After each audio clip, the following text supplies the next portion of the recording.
Екипата на Ексклузив денеска на час по Джиткундо. Со мене се Бојани Златкова, здраво. Здраво. Кога постои овој спорт? Овој спорт, поточно можеме да збораме за Република Македонија, постои некаде од почетокот на 90-тите години и порано, но концепт како што е денеска постои околу неколку години, ако не се лажам Златко. Точно по овој принцип како што работиме денеска. Околу 3-4 години, поточно под водство на мајсторот Роберт Памаковски, македонец, кој живее во Мелбурн, Австралија. Каде потека? Мислите за вештина конкретно? Вештинава доаѓа од славниот мајстор на борешки вештини Брус Ли. Многу луѓе се чудат и прашуваат што е тоа Джиткундо, се најавуваат дилеми, пошто е релативно нова во Македонија. Джиткундото во превод, најлесно би го превел, би кажал дека е само запознавање, значи спознавање на самиот себе си. Во буквален превод тоа значи пресретнување, односно влез во противнички напад. Значи поентата е да го совладаме противникот пред тој нас да не совладе. Значи он превзема иницијатива, ние го совладуваме пред тој да постигне својата цел. Инаку како вештина, да кажем малку повеќе околу умата, пошто не е лесно со една реченица да се дефинира, како на некој начин микс да речеме повеќе борешки вештини, со тоа што се зима јадрото, сршта од тие вештини се применува тоа што мислиме дека е најпрактично и најприменливо во одредена ситуација.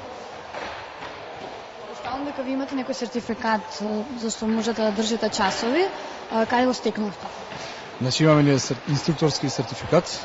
Сертификатот го стекнавме кај нашиот матичен мајстор, одговорен, значи Сифу Ивица Алексовски, одговорен за Република Македонија и Балканот, значи за ширење на оваа вештина на територија на Балканот. Тој сертификат го стекнавме. Откако се здобивме со тој сертификат, пред околу една година го отворивме овој клуб во оваа сала, значи во салата на основно училиште Лазо Ангеловски.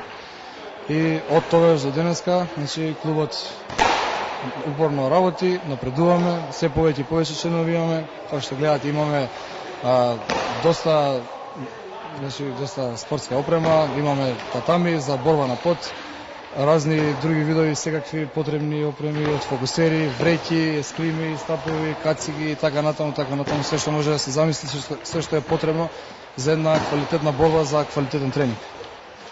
Ви вчера ни покажавте неколку комбинации од оваа вештина, ќе ни ги објасните.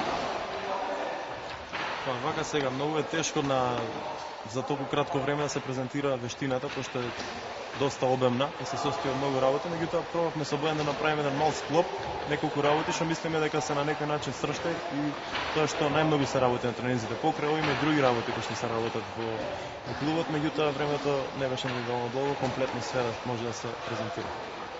Е ли ограничување на возраст од колку може да се тренира?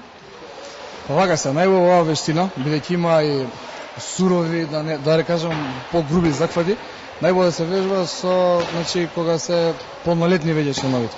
Но, со дозвола на родител, нормално, вршиме тренинзи на помлади, од клубов имаме и помали дечиња од 8, 9, 10 години, се разбира тие вежбаат во парови, така да за нив имаме полесни тренинзи, така натаму се наоѓаме. Сега да додавам уште нешто дека, значи, основа на оваа вештина не е да убаво да изгледа како некои други вештини, не сакам да споменам.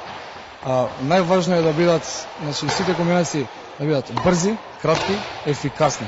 Значи тоа е едноставни и ефикасни, брзи и кратки. Значи не гледаме да биде убаво за око. Многу е важно нашава вештина, значи овој концепт, значи овој концепт изобилува со голем број вештини. Целиме кон собирање, прибирање на делови од голем број вештини и отфрлање на непотребното, прибирање само на потребното.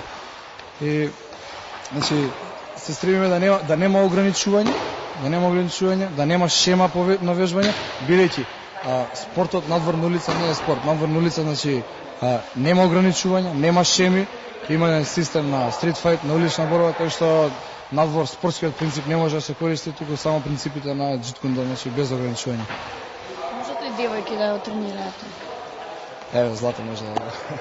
Па секако дека можат, мислам, таму работа дискриминација да правиме на тоа поле, со тоа што нормално од почетокот, бидејќи има и поактивни тренинзи за постарите членови, се иде на полесни тренинзи, претежно на движење и тие работи, понатака, значи, кој како ќе се определи, ако некој стварно сакаме да го вежба, идеме и на малку погруба работа, пошто сепак девојчиња се опраша.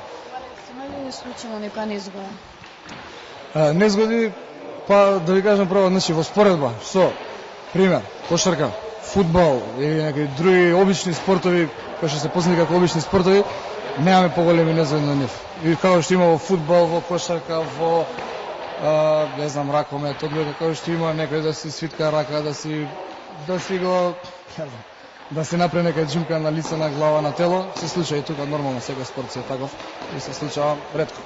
Сега користиме заштитна права.